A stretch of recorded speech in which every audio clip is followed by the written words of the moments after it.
Hi, this is Mr. Wedge, and today we're going to paint our totem pole sculpture. So it would go on the table like that, but I'm going to carefully lie it down so I can paint it. I think it's easier to do that. So don't be afraid to carefully move your totem pole around, because we're going to paint it today. Right now it's just wood, but we're going to make it colorful. So the first thing you need to do is count how many sections you have. And I have 1, 2, 3, 4 sections. So I need 1, 2, 3, 4 colors. If you have 3 sections, you'd need 3 colors. If you had 5 sections, you'd get 5 colors. But every block is going to be a different color. And you can turn it however you want, but we have to completely paint it all the way around because it's a sculpture, not just the front. It's not like a painting, it's a sculpture, so people can walk around and see it from all sides. So, start with whatever block you want. And I picked orange for this bottom one. So I'm going to paint it with a medium-sized brush, not too big, not too small. And I'm going to be very careful not to get paint on any of the other blocks. I want to be really careful on the edges. But once I get one side painted, I can turn it over and paint the other side really carefully. And then turn it and paint the other side really carefully. Really slow when you get to the edges. If you make a mistake, it's not a big deal. Just do the best you can because you want it to look nice. So real slow and careful on the edges, and on the inside you can go real fast. And flip it, and there we go. I painted all the way around that block. So that whole block is orange now. You see that? And when it dries, the paint's going to look even more orange. So now I can set it down, wash my brush. I'm pretending to paint the bottom of the bucket. That's how you get it clean. You brush the bottom of the bucket, and then you wipe it. You don't hit it, you just wipe it. Dry it with a paper towel. And then you can go to your next block and your next color. And I want my next one to be green. So I get some green on my brush, and I'm going to paint this block, but I don't want to get any green paint on the orange block, so I have to be really careful at the edges. So just do the best you can, and go slow at the edges. And once you've worked your way all the way around, then you can wash your brush and go to a different color. And we're going to do all the blocks like that. So let's pause the video and do that, and then when we come back, we're going to add the faces onto the blocks. So work hard, have fun, see you in a few minutes.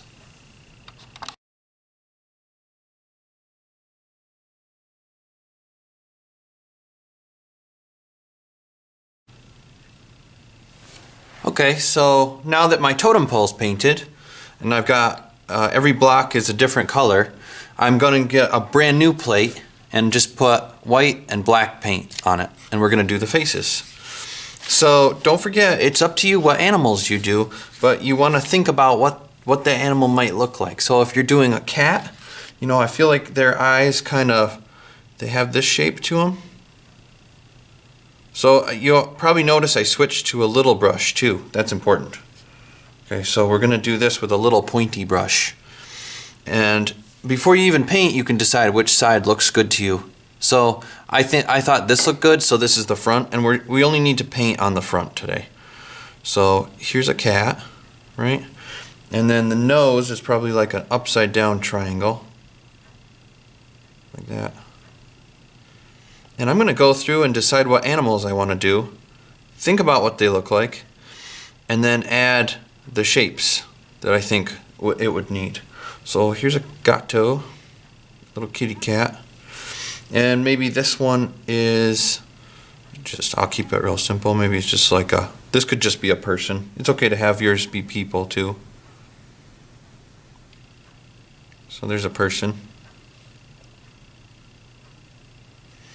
And I like to go through and do white first and then black for details, but it's up to you how you do it. Maybe this one's like a wolf. And you can do the eyes differently, right? They don't have to all be the same. So each creature should look a little bit different.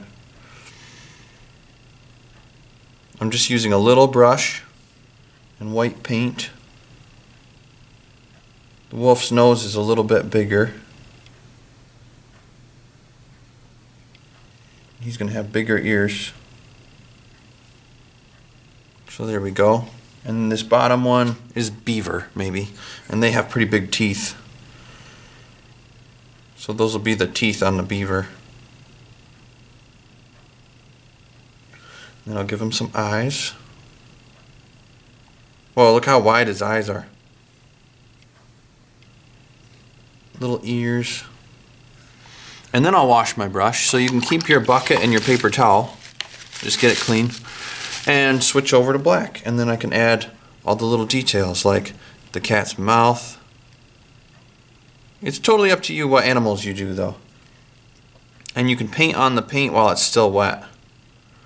Nothing wrong with that. If you get a little paint on there and you want to wash it and dry it, you can do that too. And here's my person. Give him eyelids. Little dots for eyes. I'm keeping it real simple. And here's my wolf. Here's his eyes. Mouth. You want to try not to get gray. That's why you have a bucket of water and paint. So if your colors accidentally mix, just wash it and dry it, and then keep going. And here's my beaver. He's got real small eyes. These are his teeth, so this will be his mouth right here.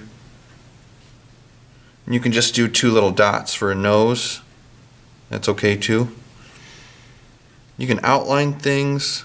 If you've got a real small brush, you can do almost anything with it. So this looks cool.